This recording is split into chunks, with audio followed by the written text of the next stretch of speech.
everyone, this is Haruna from the University of Auckland again. So welcome back to the third video about hearing system of the Being Brainy series.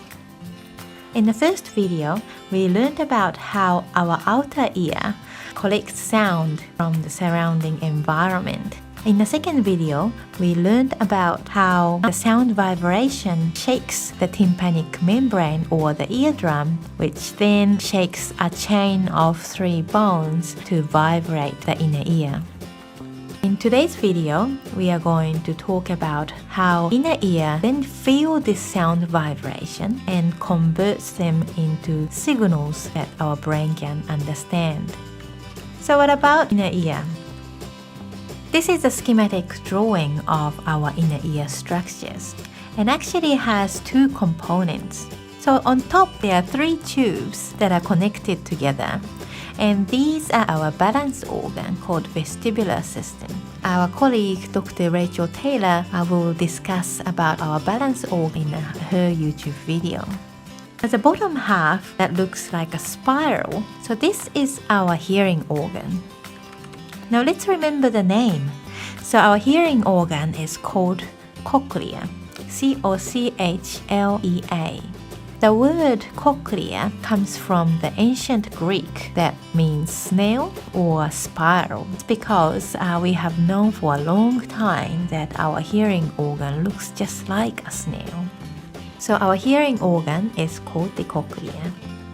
Our cochlea does 3 things. It first detects or feels sound that's coming in from outside, and second, turns these sound into signals for the brain. And finally, third, our cochlea then sends these sound information to the brain. The first 2 of those functions are done by little guys called the hair cells. So let's say hi to our little hair cell buddies. Cells are little living parts of our body. 30 trillion cells make up our body altogether. Different type of cells make up different parts of the body.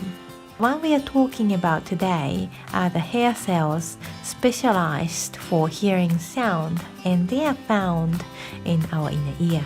And they're called hair cells because they do literally have hair-like things on their head called stereocilia. So let's look at how hair cell stereocilia work. These stereocilia or hairs work as a switch for hair cell to send out a signal. When the hairs bend, that signals hair cells to send the signal to the brain. So they will act like a little switch. Now in the inner ear, hair cells are sitting between 2 structures. The first one is a boat-like thingy, and scientifically called basilar membrane that hair cells sit on. The second is a ribbon-like thing called tectorial membrane, and those ribbons sit on top of hair cells and they touch the hair cell hair. As the sound vibrates middle ear bones, that vibration shakes the boat of hair cells. And because the boat is moving, the hair cells are moving too, and it kind of squashes hair cells between the boat and the ribbon, causing the hair cell hairs to get stretched or bent. The sound arrives to the inner ear. The boat, the brown part, moves up and down, and that causes bending of the hair cell stereocilia, causing hair cells to send signal to the brain. Let's look at how real cochlea and hair cells look like, just briefly. Now shown on the right here is an actual 3D model of cochlea that is computerized based on experimental data from our laboratory group. And you can see that the cochlea does actually look like a snail, as the name suggests. Now the next one here is a microscopy image. So part of the cochlea has been magnified using electron microscopy. And you can see white little dot lined up. but each of this V-shaped dot is one hair cell. So actually there are many hair cells lined up in a good order inside our ear. If we zoom into this V shape, you can see that there are hairs of different lengths lined up quite nicely. So you're looking at the hair on top of the hair cells, and you can't quite see the body of hair cell because they are so tightly packed together from this angle. But you can appreciate that they actually have a hair that are arranged in a beautiful order. Now the next image also shows the hair cell here, but it looks very different to the previous one, and you suddenly can't almost see them. So what happened? Now this picture was taken from hair cells that were damaged, unfortunately, by too much loud noise. So our hair cells are very sensitive that if we have too loud noise, that can cause damage to the hair cell hairs and really make our hair cells unhealthy. We are all born as a baby and we grow up over many years, and eventually we get old. Now that same thing happens with hair cells. Hair cells were born a little bit before you were born, and they are ready to start hearing sound when you are born. As we get old, so do hair cells, and so it's very important that we try to protect our hair cells to keep them healthy as much as we can. So how do we do it? Like the picture shown before, too loud noise, not very good for hair cells. So that's why your parents may say, turn down the volume of your headphone, or don't listen to too loud music. Not having too loud noise really helps hair cells to stay healthy. Now that's enough neuroscience today, and let me finish this episode by introducing you to the third experiment that you can do at home to demonstrate different hearing. Now bone conduction basically means hearing through your bone.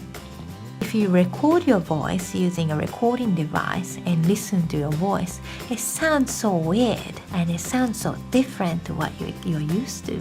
Now that's because we hear a lot of our own voice through vibrating our skull, and then that vibration being passed to the inner ear, stimulating our hair cell. And this can be demonstrated quite easily using the experiment. Okay, so now we are going to demonstrate bone conduction. Now this one, you have to just try yourself. So you need 2 spoons and a string, and the string is tied to a spoon. And at the end of a string, I suggest you make a loop. So what you can do is you have your finger up here, string, and a spoon hanging on the string, piece of string. Okay? Have your finger on the string. I'm gonna smack this spoon with another spoon to make a sound.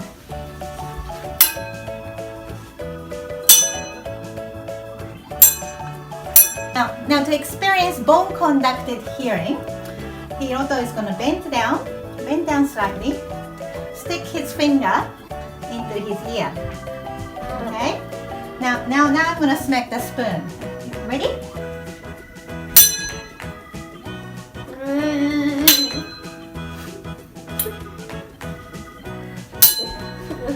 Jeez.